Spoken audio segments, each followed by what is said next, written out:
OpenAI gave a sneak peek of its latest feature, which can clone a human voice using just a 15-second clip of audio. But the company has decided to delay the rollout of Voice Engine over fears it could be too risky and may result in the spread of misinformation during this critical election year. You think?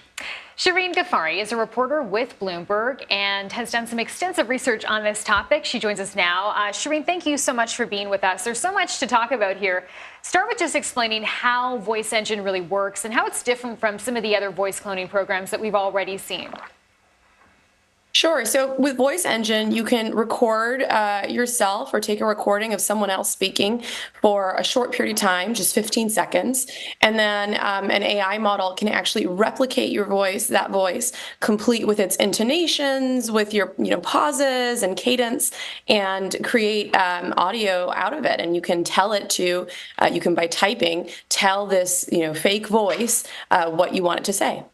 So I've seen some cool applications of this, Shirin. For example, in the last Disney Plus series, Obi-Wan Kenobi, James Earl Jones, who is ailing, unable to record all his lines for Darth Vader, but agreed to let his voice be used by AI to create new dialogue for this series, right? So it's his voice. He's given his permission, he's getting paid for it, and AI is able to replicate Darth Vader's voice. That's cool. But earlier this year, a program like this was used to create a deep fake robocall from President Biden. That is not cool. So we can see where some of the benefits of this technology are, but it's always to me about the guardrails. What are the guardrails for technology like this?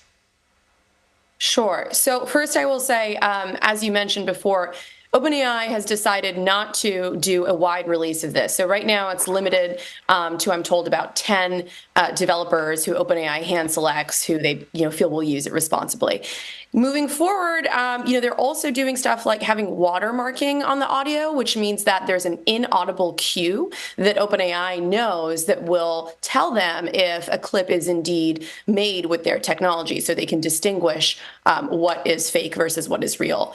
And then there are other sort of policies in place. For example, you have to obtain consent, OpenAI says, for anyone whose voice you're using, and if you don't, OpenAI could boot you off the tool.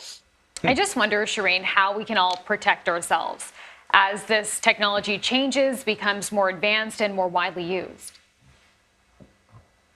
It's a really difficult issue, and I think that's why we're seeing companies hesitate to put these tools out there more broadly. I think that we're going to have to, as a society, learn to, essentially have our guard up more about when we hear something that may not actually be the person who you think it is.